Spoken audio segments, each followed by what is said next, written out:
નમસ્કાર, city live સાથે હું છું લખમા। સમાચારની શરૂઆત કરીએ તો ગુજરાતમાં વધતા જતા આત્મહત્યાના બનાવોને લઈ અને કોંગ્રેસ પ્રવક્તા ડોક્ટર મનીષ દોશી દ્વારા પ્રેસ કોન્ફરન્સ કરી અને આંકડાઓ તેમજ કારણો મૂકવામાં આવ્યા હતા। ગુજરાતમાં છેલ્લા 1 વર્ષની અંદર 13 જેટલા પરિવારે આત્મહત્યા કરી હતી। મોટાભાગના સામૂહિક આત્મહત્યા કરનાર પરિવાર આર્થિક સંક્રમણ કે દેવું વધી જવાને કારણે આત્મહત્યા કરી હોય તેવું સામે આવી રહ્યું છે। શિક્ષણના દબાવને કારણે પણ વિદ્યાર્થીઓ આત્મહત્યા કરી રહ્યા છે, જેમાં છેલ્લા 2 વર્ષમાં 9.1% વધારો થયો છે, જેમાં મોટાભાગે આર્થિક સંક્રમણ, સામાજિક અસુરક્ષા અને દેવાદારીના બોજ નીચે આવી અને આત્મહત્યા કરવા લોકો મજબૂર બન્યા હતા। પ્રગતિશીલ અને ગતિશીલ ગુજરાત માટે આ ચિંતાનો વિષય છે, જ્યારે ગુજરાત સરકાર આત્મહત્યાની ઘટનાઓ અટકાવવા માટે રાજ્ય સરકાર સદંતર નિષ્ફળ રહી તેવા આક્ષેપો ડોક્ટર મનીષ દોશી દ્વારા કરવામાં આવ્યા છે। ગુજરાતમાં આત્મહત્યાના બનાવો દિવસે ને દિવસે વધી રહ્યા છે, ત્યારે શિક્ષણના પ્રશ્નોને લઈ અને વિદ્યાર્થીઓ આત્મહત્યા કરી રહ્યા હોય તેવું પણ સામે આવી રહ્યું છે। તેની સાથે જ જે પરિવારજનો છે તેના દ્વારા પણ ક્યાંક સામૂહિક આપઘાત કર્યા હોવાની ઘટનાઓ અવારનવાર રાજ્યમાં બનતી રહેતી હોય છે। ત્યારે આ કારણ એવું પણ સામે આવી રહ્યું છે કે દેવું વધી જવાને કારણે અથવા તો આર્થિક સંક્રમણના કારણે આ પરિવારજનો છે તેઓ આત્મહત્યાના રસ્તા તરફ દોરા રહ્યા છે। ત્યારે આ જ મુદ્દે કોંગ્રેસ પ્રવક્તા ડોક્ટર મનીષ દોશીએ સરકાર પર આક્રોશ વ્યક્ત કર્યો છે, આક્ષેપો કર્યા છે કે સામાજિક અસુરક્ષા અને દેવાદારીના બોજ નીચે આત્મહત્યાના કિસ્સાઓ રાજ્યમાં દિવસે ને દિવસે વધી રહ્યા છે। ત્યારે ગુજરાત સરકાર આત્મહત્યાની ઘટનાઓને નજરઅંદાજ ન કરે અને તેના માટે અટકાવવામાં કંઈક ને કંઈક નવું લાવે તેવું કહેવામાં આવી રહ્યું છે। શિક્ષણના પ્રશ્નોથી વિદ્યાર્થીઓ પણ મહદઅંશે આત્મહત્યા કરતા હોય તેવો પણ આક્ષેપો લગાવવામાં આવી રહ્યા છે। તેની સાથે જ જે લોકો છે તેના દ્વારા પણ સામૂહિક આપઘાત કરવામાં આવી રહ્યા છે તેના કિસ્સાઓમાં પણ વધારો થઈ ચૂક્યો છે। ત્યારે આ જ મુદ્દે કોંગ્રેસના પ્રવક્તા ડોક્ટર મનીષ દોશી દ્વારા સરકાર પક્ષ પર આક્ષેપો કરવામાં આવી રહ્યા છે। સામાજિક અસુરક્ષા અને દેવાદારીના બોજા નીચે વધી રહેલી આત્મહત્યાના કિસ્સા સામે આવી રહ્યા છે। ત્યારે ગુજરાત સરકાર આત્મહત્યાની ઘટનાઓ અટકાવવા માટે નિષ્ફળ રહી છે તેવા આક્ષેપ।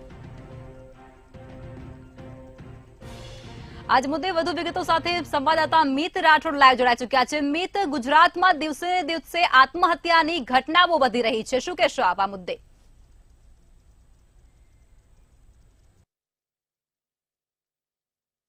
જી, આજે રાજીવ ગાંધી ભવન ખાતે એક કોન્ફરન્સનું આયોજન કરવામાં આવ્યું હતું, જેની અંદર ગુજરાત કોંગ્રેસ દ્વારા ગુજરાતમાં વધતા જે સામૂહિક આપઘાતના પ્રયાસો છે તેને લઈને ચિંતા વ્યક્ત કરવામાં આવી હતી। છેલ્લા 1 વર્ષની અંદર 13 જેટલા જે પરિવારો છે તેમને સામૂહિક આપઘાત કર્યો છે। ત્યારે ગુજરાતમાં આર્થિક સંક્રમણ અને જે વ્યાજખોરો છે તેના લઈને ગુજરાતમાં આત્મહત્યાના પ્રમાણ વધી રહ્યા છે, તેને લઈને ગુજરાત કોંગ્રેસ દ્વારા ચિંતા વ્યક્ત કરવામાં આવી હતી। સાથે જે વિદ્યાર્થીઓ છે તેનું પણ આત્મહત્યાનું પ્રમાણ વધી રહ્યું છે। છેલ્લા વર્ષે 600થી વધુ વિદ્યાર્થીઓએ પોતાનું જીવન ટૂંકાવ્યું હતું। ભણતરના જે છે ભારરૂપે જે છે વિદ્યાર્થીઓ આત્મહત્યા કરી રહ્યા છે। સાથે જ જે વિદ્યાર્થીઓ પરીક્ષાની તૈયારીઓ કરતા હોય છે, ગવર્મેન્ટ એક્ઝામની તૈયારીઓ કરી રહ્યા છે, પરંતુ છેલ્લી ઘડીએ પરીક્ષા ન લેવાતા તેમને પણ મનોબળ તૂટતા હોય છે અને આત્મહત્યા થતી હોય છે। ત્યારે આ બાબતે ગુજરાત કોંગ્રેસે ચિંતા વ્યક્ત કરી છે અને સરકાર પર આક્ષેપ કર્યા છે કે તેઓ આ આત્મહત્યાને નિવારવા માટે સદંતર નિષ્ફળ રહ્યા છે। સરકાર દ્વારા આ અંગે કોઈ ચોક્કસ પગલાં લેવા જોઈએ અને આત્મહત્યા ન થાય તેની પણ સરકારે ધ્યાન રાખવું જોઈએ। વ્યાજખોરોના આતંકથી લોકો મુક્ત થાય અને આર્થિક સંક્રમણના કારણે વ્યાજખોરોના ત્રાસથી આત્મહત્યા ન કરે તે માટે ચોક્કસ પગલાં લેવા જોઈએ। તે માટે ગુજરાત કોંગ્રેસ દ્વારા સરકારને એક છે જે સામે કરવામાં આવ્યો છે। જી જીમિત, વિગતો સાથે જોડાવા બદલ ધન્યવાદ। તો સમાચાર મળી રહ્યા છે કે ગુજરાતમાં આત્મહત્યાના બનાવો દિવસે ને દિવસે વધી રહ્યા છે। યુવાનો પણ આત્મહત્યા કરવા માટે પ્રેરાઈ રહ્યા છે। ત્યારે કહેવાય રહ્યું છે કે શિક્ષણના પ્રશ્નોથી લઈ અને આ વિદ્યાર્થીઓ છે તે આત્મહત્યા તરફ પ્રેરાઈ રહ્યા છે। તેની સાથે જ આ જે ચિંતા છે તે કોંગ્રેસે વ્યક્ત કરી છે। ડોક્ટર મનીષ દોશી દ્વારા સરકાર પર આકરા પ્રહારો કરવામાં આવ્યા છે। ત્યારે સામાજિક અસુરક્ષા અને દેવાદારીના બોજા નીચે આત્મહત્યાના કેસો છે તે દિવસે ને દિવસે વધી રહ્યા છે તેવા આક્ષેપો પણ કરવામાં આવ્યા છે। ત્યારે ગુજરાત સરકાર આત્મહત્યાની ઘટનાઓ અટકાવવામાં નિષ્ફળ નીવડી છે તેવા પણ આક્ષેપ મનીષ દોશી દ્વારા કરવામાં આવી રહ્યા છે। ગુજરાતમાં દિવસે ને દિવસે આત્મહત્યાના બનાવો વધી રહ્યા છે।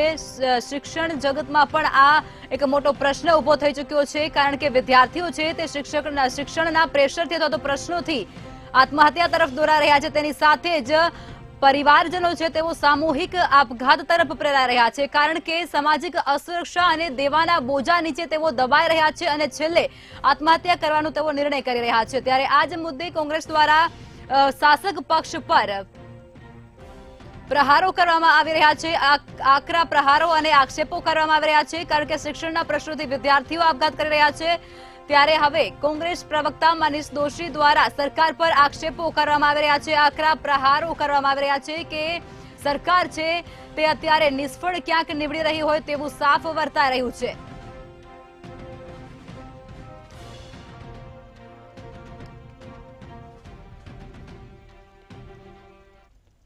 ગુજરાત કોમન એડમિશન સર્વિસીસના પોર્ટલનો શુભારંભ કરવામાં આવ્યો છે, જે શિક્ષણ મંત્રી ઋષિકેશભાઈ પટેલના હસ્તે અને રાજ્ય કક્ષાના શિક્ષણ મંત્રી પ્રફુલ્લ પાનસેરિયાની ઉપસ્થિતિમાં લોકાર્પણ કરવામાં આવ્યું છે। ગુજરાત દેશમાં પ્રથમ રાજ્ય બનશે જે કોમન પોર્ટલનો પ્રારંભ કરશે। આ પોર્ટલ વિવિધ અભ્યાસક્રમોની તમામ પ્રક્રિયા સરળ કરશે। આ પોર્ટલ અંગ્રેજી અને ગુજરાતી માધ્યમમાં રહેશે, જેનું અત્યારે ઉદ્ઘાટન કરવામાં આવી ચૂક્યું છે।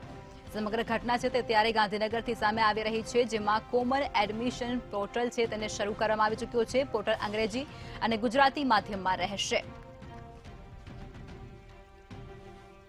અભ્યાસક્રમોની તમામ પ્રક્રિયા છે તે આ પોર્ટલ વડે સરળ બનશે અને લોકો તેનો લાભ લઈ શકશે। ત્યારે શિક્ષણ મંત્રી ઋષિકેશભાઈ પટેલના હસ્તે તેનો શુભારંભ કરવામાં આવી ચૂક્યો છે।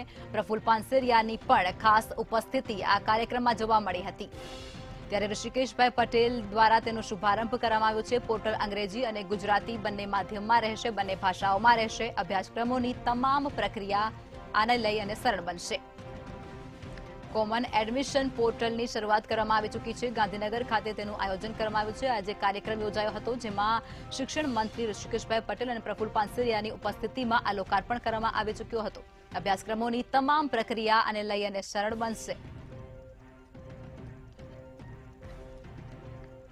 ગુજરાતમાં કોમન એડમિશન પોર્ટલનો શુભારંભ કરાયો છે। ગુજરાતમાં આ એક અનોખો પોર્ટલ છે તેની શરૂઆત કરવામાં આવી છે। ગુજરાતના વિદ્યાર્થીઓને એડમિશન પ્રક્રિયાની પરીક્ષામાંથી પાસ થવું ન પડે, સમય વેડફાય નહીં અને પૈસા પણ ન વેડફાય તે હેતુથી રાજ્ય સરકાર દ્વારા એક ખાસ પ્રકારનું પોર્ટલ લોન્ચ કરવામાં આવ્યું છે। સરકાર દ્વારા આ જે પોર્ટલ લોન્ચ કરવામાં આવ્યું છે તે અંદાજિત 14 જેટલી સરકારી યુનિવર્સિટીઓ સાથે જોડાયેલું છે, જેની અંદર 2300 કોર્સ માટે વિદ્યાર્થી રજીસ્ટ્રેશન કરી શકશે। એટલું જ નહીં, 300 રૂપિયાની ફી અને એ પણ માત્ર એક જ વખત ભરવાથી વિદ્યાર્થીને પોતાની પસંદગીના વિકલ્પ સાથે રજીસ્ટ્રેશન કરવાની એક તક મળશે।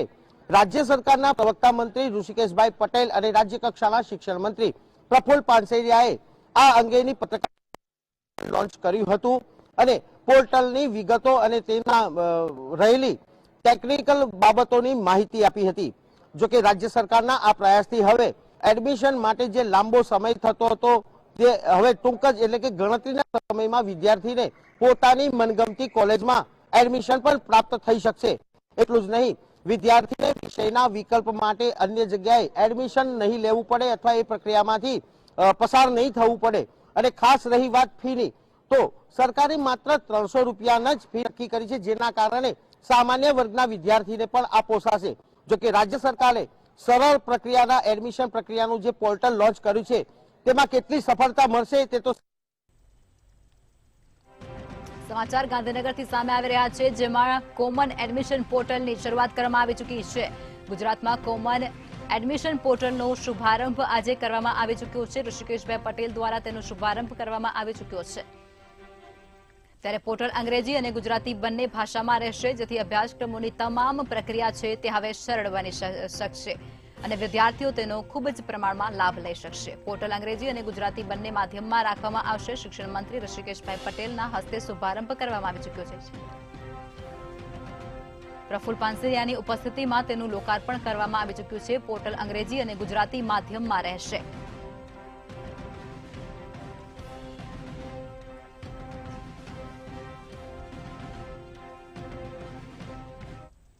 સુરતમાં ફેસબુક લાઈવ કરી અને વેપારીએ આત્મહત્યાનો પ્રયાસ કર્યો છે। કોસંબાના વેપારીએ ધમકીથી કંટાળી અને પોતાનું જીવન ટૂંકાવવાનો નિર્ણય કર્યો હતો. તેણે 2 પાનાના સુસાઇડ નોટ પણ સામે આવી ચૂક્યા છે. ત્યારે વેપારી સારવાર માટે સિવિલ હોસ્પિટલમાં ખસેડવામાં આવ્યો છે. 5 વર્ષમાં 60 લાખનું દેવું થઈ ગયું હતું અને વેપારીએ 60 લાખ પૈકી 50 લાખ રૂપિયા ચૂકવી પણ દીધા હતા.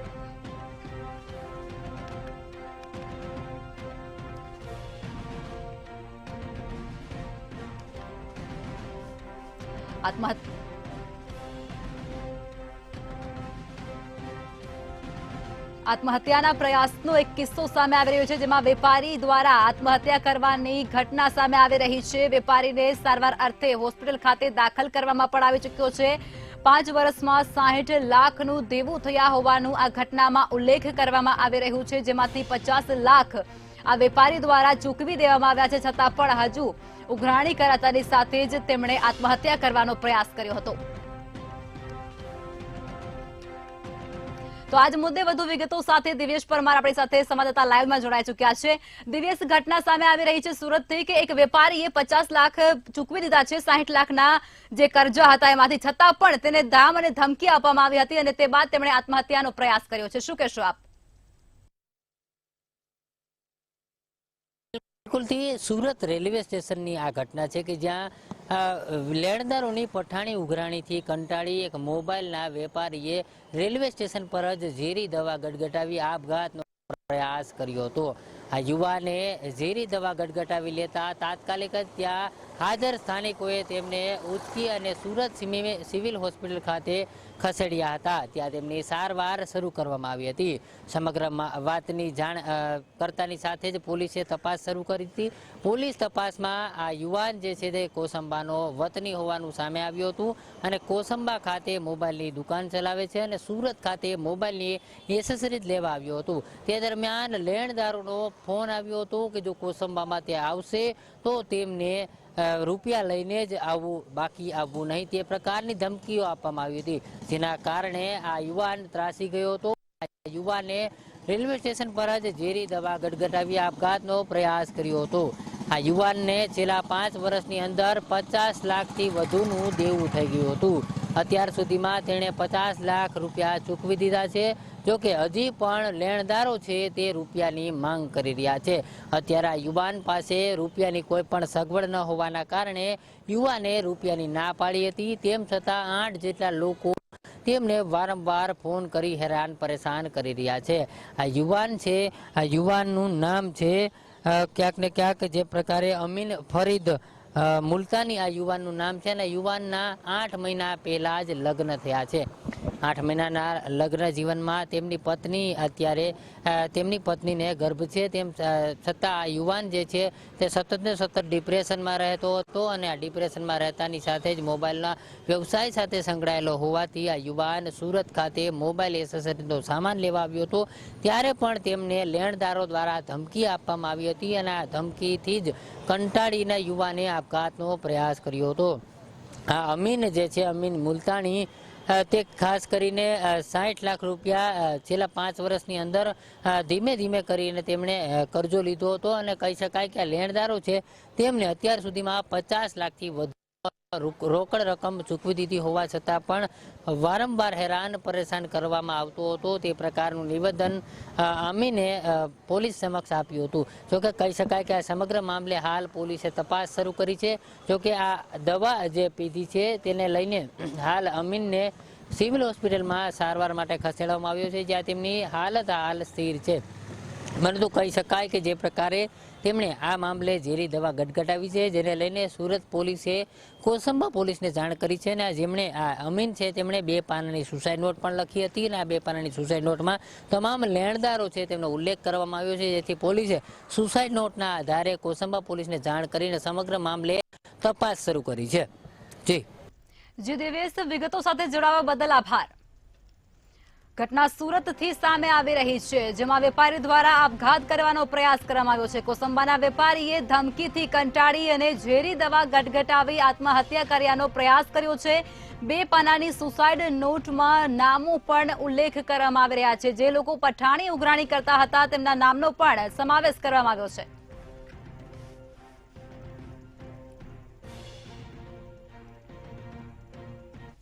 વડોદરાના જન સેવા કેન્દ્રમાં ગુજરાત સરકારનું એનઆઈસીનું સર્વર ડાઉન થઈ ચૂક્યું છે, ત્યારે છેલ્લા 15 દિવસથી 7/8 અને તેના વિભાગના દાખલા નીકળવાનું પણ બંધ થઈ ચૂક્યું છે.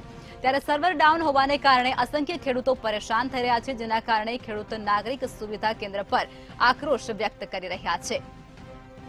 ઘટના વડોદરાથી સામે આવી રહી છે. જનસેવા કેન્દ્રનું સર્વર ઠપ થઈ જતાની સાથે જ અનેક ખેડૂતો છે તેઓ મુશ્કેલીમાં મુકાઈ ચૂક્યા છે.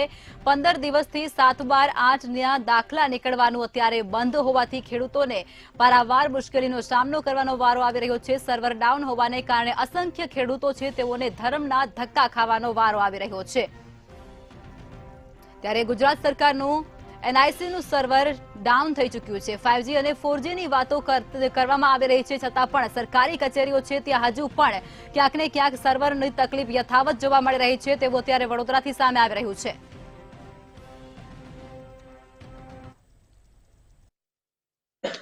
વડોદરા જનસેવા કેન્દ્રનું સર્વર થયું છે ઠપ.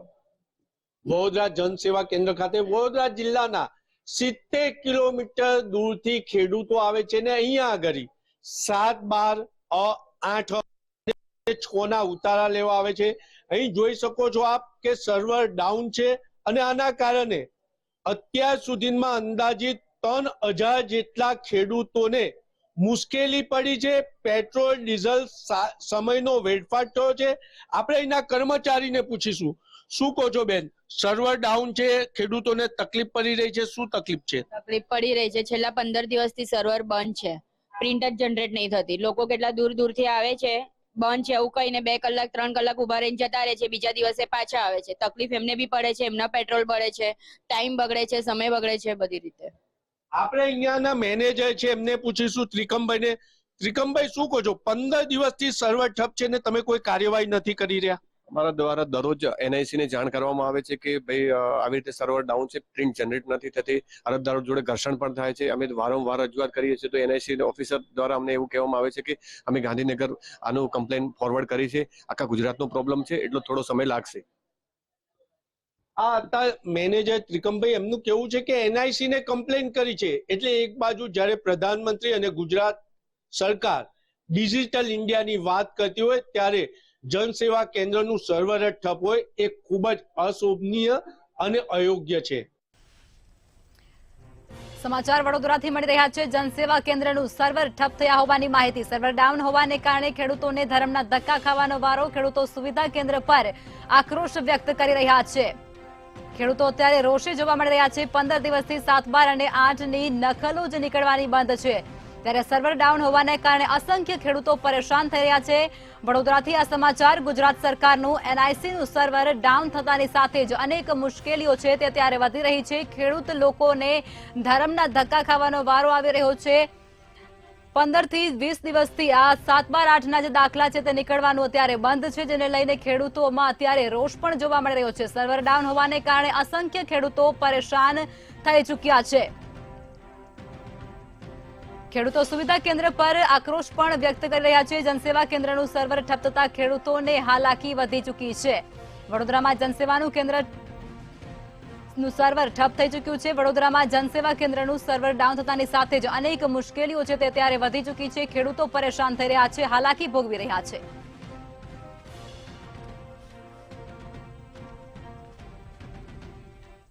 જૂનાગઢ જિલ્લા જેલમાં આજીવન સજા ભોગવનારા માંગરોળની મહિલા કેદીને જેલની સજામાંથી મુક્તિ મળી ચૂકી છે. હત્યા સહિતના ગુનામાં 17 વર્ષથી સજા ભોગવી રહેલી મહિલાને સરકારે જેલ મુક્ત કરી દીધી છે. હત્યા સહિતના ગુનામાં સજા ભોગવનાર હાજરાબેન વરામને સરકારે સજામાંથી મુક્ત કર્યા છે. જૂનાગઢ જિલ્લા મેજિસ્ટ્રેટની અધ્યક્ષતામાં એબી કમિટીની એક મીટિંગ મળી હતી, જેમાં જૂનાગઢ જેલમાં સજા ભોગવતા કુલ 19 પાકા કેદીઓની સમીક્ષા કરવામાં આવી હતી. જેલમાંથી મહિલા કેદ હાજરાબેન વરામને તેમની સારી ચાલચલનને કારણે જેલ મુક્ત કરવામાં આવ્યા છે.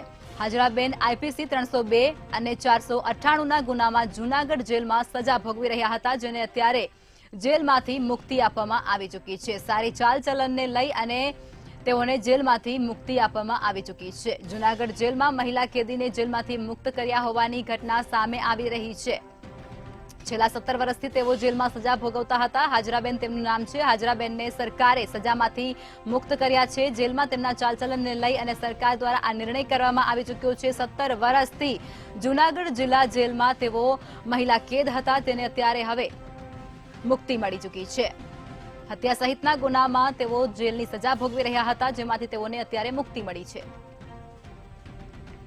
તો આજ મુદ્દે વધુ વિગતો સાથે અમાર બખાઈ જૂનાગઢથી સંવાદદાતા લાઈવ જોડાઈ ચૂક્યા છે. અમાર માહિતી મળી રહી છે કે જૂનાગઢમાં પાકા કામના કેદી જે 17 વર્ષથી સજા ભોગવી રહ્યા હતા તેને જેલમાંથી મુક્તિ આપવામાં આવી છે. શું છે માહિતીઓ?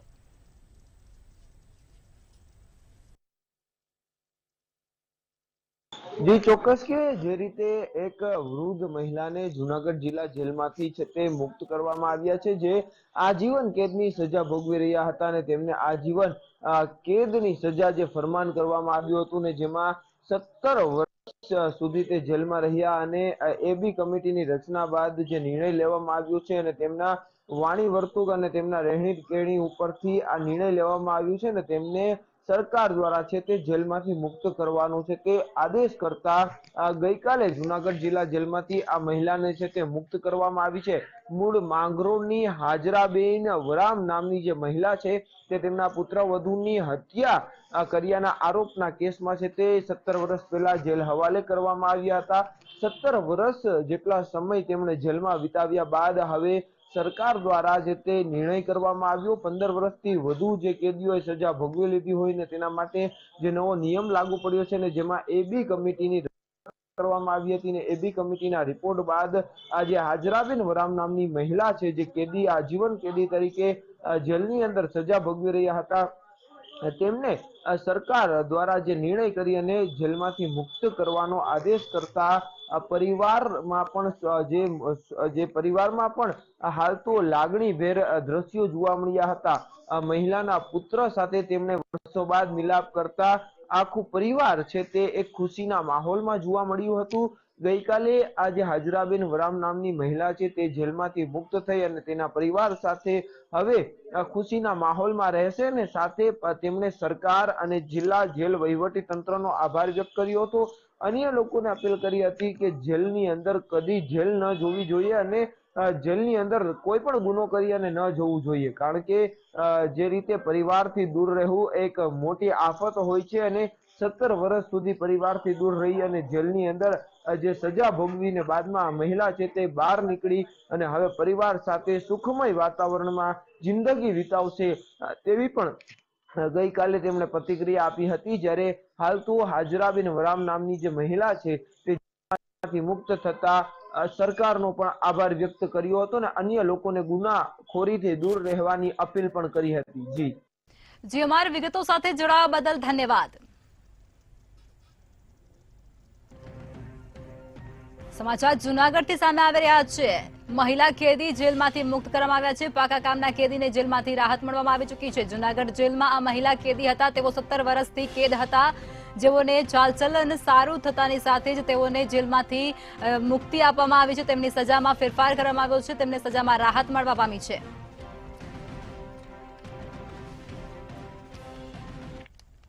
રાજકોટમાં દીપડાની દહેશત હજુ પણ યથાવત જોવા મળી રહી છે, જેમાં શહેરના કલાવડ રોડ પર દીપડો દેખાયો હતો. ત્યારબાદ 22 ડિસેમ્બરે મોડી રાત્રે આરપીજે હોટેલ પાસે પણ દીપડો દેખાયા હોવાની ઘટના સામે આવી હતી. ત્યારે તમામ સીસીટીવી ફૂટેજમાં પણ દીપડો સામે આવી રહ્યો છે. દીપડો દેખાયા હોવાનો પુરાવા મળી આવી ચૂક્યા છે. ત્યારે અહીં આસપાસ 60 થી 70 સોસાયટીઓ આવેલી છે. ત્યારે દીપડો દેખાતા આસપાસના લોકોમાં પણ ભયનો માહોલ છવાઈ ચૂક્યો છે અને સોસાયટીના વડીલો અને બાળકો સાંજના સમયે બહાર નીકળવાનું પણ આ મુદ્દે ટાળી રહ્યા છે. ઘટના રાજકોટથી. રાજકોટમાં દીપડાનો દહેશત હજુ પણ યથાવત જોવા મળી રહ્યો છે. આસપાસના વિસ્તારમાં 60 થી 70 સોસાયટીઓ આવી ચૂકેલી છે. આતંક દીપડાનો છે તે ત્યારે સાફ વર્તાઈ રહ્યો છે. ત્યારે દીપડો દેખાતાની સાથે જ લોકોમાં પણ ક્યાંક ને ક્યાંક ભયનો માહોલ પણ જોવા મળી રહ્યો છે, કારણ કે રહેણાંક વિસ્તાર અને ગ્રામ્ય વિસ્તારોમાં પણ દીપડો દેખાયા હોવાની ઘટનાઓ અવારનવાર સામે આવી રહી છે અને સમગ્ર ઘટના સીસીટીવીમાં પણ કેદ થવા પામી છે.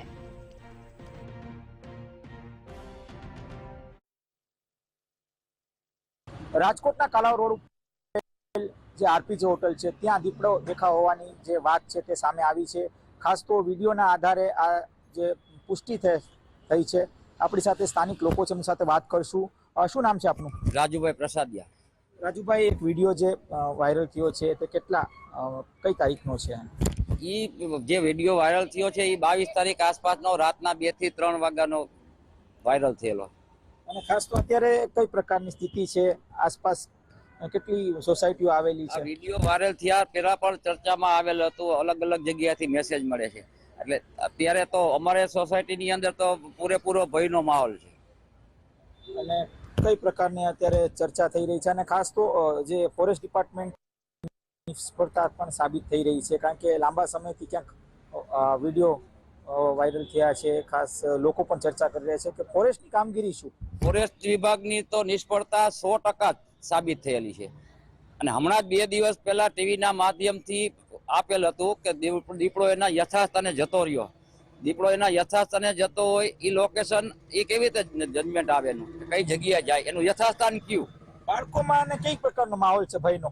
બાળકોની ને નહીં, મોટાની વડીલની વાત કરો ને તો વડીલો પણ હવે તો આ મેસેજ આવ્યા પછી, આ વિડીયો વાયરલ થઈ ગયા પછી રોડ પર આવાજમાં ડરમાં ફેર એકદમ ડરે છે. આપ શું કહેશો? શું નામ? ધર્મેશ વાઘેલા. મતલબ જ્યારે વિડીયો વાયરલ થયો છે તે પછી બહુ ભયનો માહોલ છે. પબ્લિક રોડ ઉપર આવવા માટે બીકા છે. બાળકો તો ખાસ કરીને રોડ ઉપર આવતા જ નથી, ઘરની બહાર નથી નીકળતા, એવો ભયનો માહોલ છે. કેમ કે અહીંયા આજુબાજુમાં બહુ હલચલ રહી છે. કેમ કે આજુબાજુમાં 4-5 મોટી મોટી સોસાયટી આવેલી છે. રાજકોટનો બહુ નામાંકિત રોડ છે, કાલાવા રોડ. બાજુમાં મેકડોનલ્ડ્સ છે, કેફી બાર છે, આરપીજી હોટલ છે.